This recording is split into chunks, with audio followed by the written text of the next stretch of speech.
O que é o tempo? Para muitos, o tempo é algo que de fato vem a existir. Para alguns, o tempo é um ente, é um ser que pode ser movido, movimentado para frente, para trás, revisitado, recriado, reinventado. O exemplo mais claro dessa noção de tempo e desse entendimento do que vem a ser o tempo são os filmes de ficção científica. De Volta para o Futuro, um filme emblemático que marcou uma geração, conta a história de um jovem que, voltando ao tempo, reencontra a história de seus pais e modifica a realidade daquele momento, interferindo assim na sua própria existência. A trama do filme é resolver esse problema, é resolver esse enigma que acaba surgindo ao revisitar o tempo, entendendo-se assim o tempo como algo que vai e vem, um ente existente. Há também, no presente momento, outras correntes e ainda outros filmes que tratam essa visão a respeito do tempo. Mas como podemos pensar a respeito do tempo para além da ficção científica? O que podemos definir e entender como tempo? E para isso, olhamos para a física. Não para a física quântica com os pormenores, mas a física mecânica, a física do dia a dia, a física do movimento. O tempo vem a ser o intervalo de momentos que possibilita a descrição do movimento de um objeto. Repito para ficar ainda mais claro. O tempo é o intervalo de momentos que possibilita a percepção da movimentação de um objeto. Imaginemos, pois, então, uma bola. No momento 1, a bola se encontra em minhas mãos. Mas a partir do momento em que implico uma força para cima, a bola tomando uma velocidade começa a subir e ao subir começa a desacelerar pela força da gravidade. E atingindo assim o ponto mais alto que aquela força que impliquei possibilitou que ela chegasse, ela atinge o seu momento 2, no auge, no topo. E então parada já sem mais velocidade de subida, começa a cair, sendo puxado pela gravidade ao solo. E tocando ao solo, temos o momento 3. O intervalo de momentos que possibilita a percepção do movimento de um objeto. Mas do que vale essa definição a nós?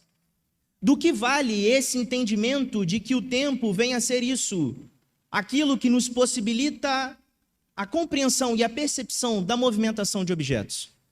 Isso nos auxilia a definir o que pode ser a vida.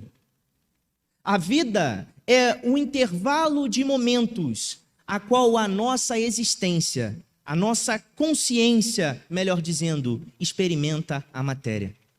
Repito, a vida é um intervalo de momentos que a nossa consciência experimenta a matéria e é afetada e afeta por meio das relações interpessoais. Ok, entendemos o que é o tempo. Entendemos mais ainda o que vem a ser a vida, como esse intervalo de momentos em que a nossa consciência percebe as coisas ao seu redor e é percebida. Mas a pergunta que fica e que pode ser postulada, tal como Fernando Pessoa, poeta que já citei aqui anteriormente, fez em seu poema Apostila, que diz: o que é aproveitar o tempo? Sabemos o que é o tempo. Entendemos mais ou menos por uma noção física e metafísica o que vem a ser a vida. Mas o que é aproveitar o tempo? Mais ainda, o que é aproveitar a vida e viver uma vida bem vivida? Podemos postular algumas coisas. Alguns dirão que a vida bem vivida, o tempo bem gasto, é o tempo implicado no trabalho.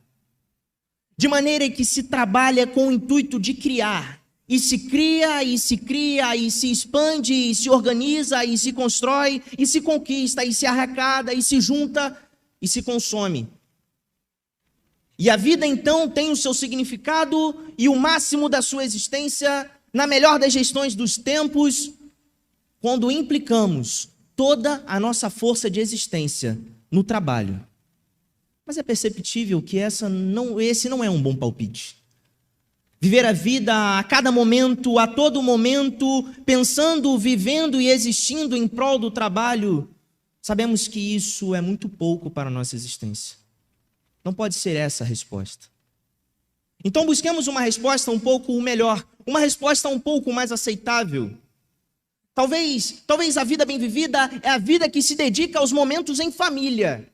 E vive-se intensamente a família e os seus filhos, e seus netos, e seus pais, de forma que nada mais importa. Nada mais senão o momento em família. O que importa é a família. E não importa os outros. Não importa quem está fora. Não importa o trabalho, não importa a economia, não importa o reino, não importa nada. O que importa são os meus, o meu momento e o que eu vivo. E sabemos que isso também não é um dos melhores dos palpites.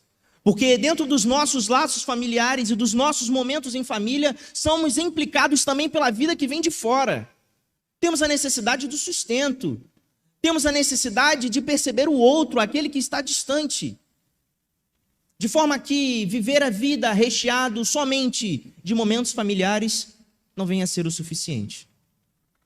Ora, estamos numa igreja, estamos dentro de um templo.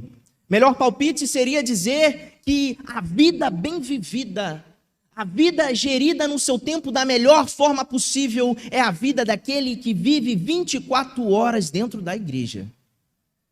E vivendo dentro da igreja 24 horas e exercitando o seu ministério constantemente, deixa tudo de lado, abandona as tarefas, abandona os afazeres, os estudos, o trabalho e nada mais importa, negligenciando a família, os filhos, parte para a missão e decide assim viver uma vida para salvar o mundo e esquecendo dos seus.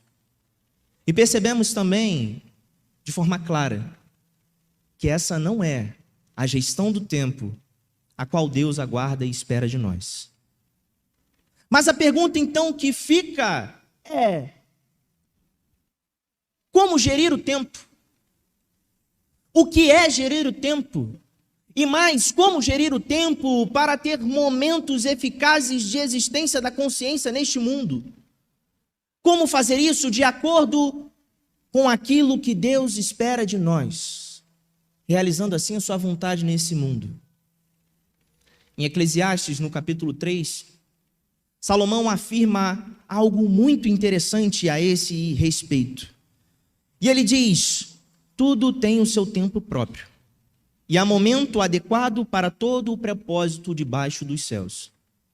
A princípio, observando essa afirmação, o que parece é que Salomão está dizendo uma coisa óbvia. E o que vem a ser o óbvio que ele está a dizer? Que existem momentos de alegria e momentos de tristeza. Ora, mas isso todos sabem. Que existem momentos de plantar e momentos de colher. Porque a vida é uma relação de causa e efeitos. Isso também é óbvio. Não é necessário ser o homem mais sábio de todos para dizer o que se diz.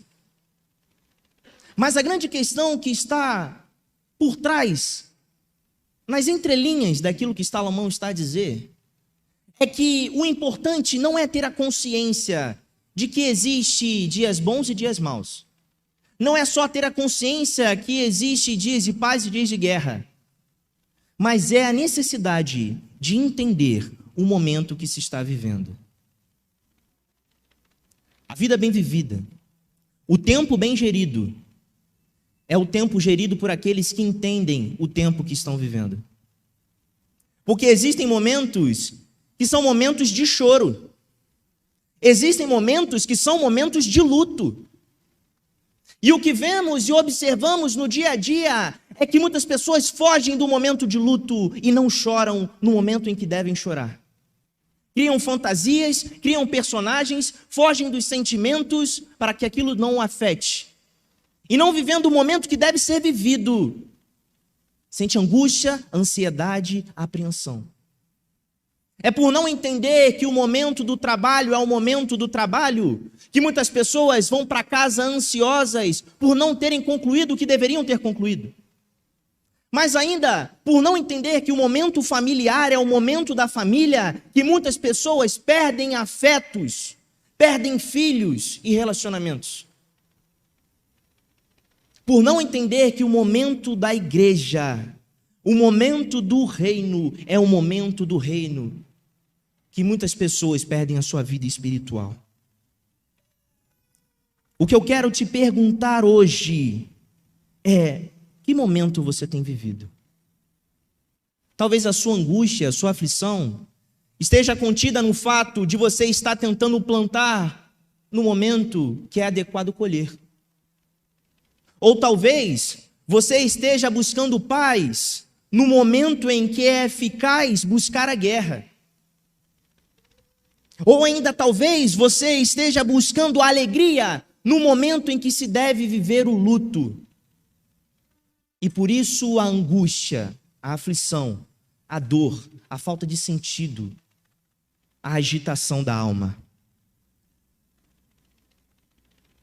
Mas entenda, para que não haja arrependimento na tua vida, e para que você possa dizer que viveu uma vida bem vivida, viva o tempo a qual Deus te colocou hoje para viver.